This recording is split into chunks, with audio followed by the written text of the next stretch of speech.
Siku 40 baada ya mtu kufa, hatua hizi hufuata. Hii ni CF Media, mimi ni Jackie videographer. Karibu.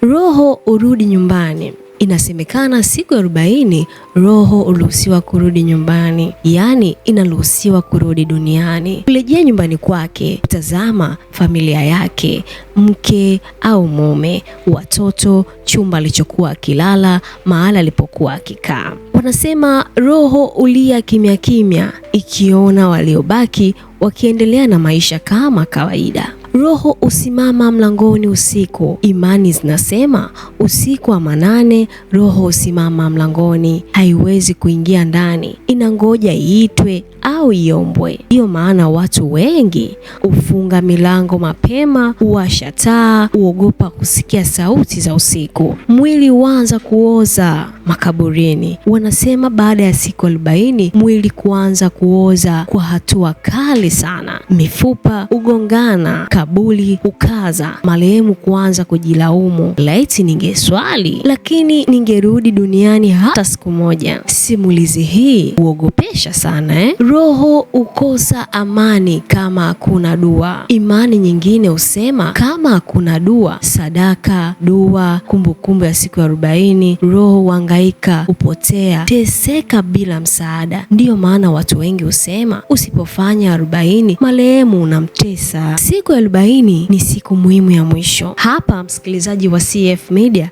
nikujuze tu endelea kusubscribe katika YouTube channel yetu, bila kuacha katika peji zetu za Instagram, Facebook pamoja na Twitter kwa kutufollow CF Media TZ, CF Media Update. Naendelea. Siku ya 40 ni muhimu ya mwisho. Kuna wanaamini ndani ya siku 40 ndiyo roho huamuliwa pepo au motoni. Ndiyo maana siku hii huogopwa kuliko hata siku ya mazishi. Kwa nini? Simulizi hizi zinatisha sana mioyo Kwa sababu pia zina hisia, zina hofu ya kifo, zina maswali yasiyo na majibu, zinagusa majozi ya waliobaki. Lakini tembelea katika YouTube channel yetu, tufollow tu ili kuweza kupata update yote kuhusiana na CF Media TZ.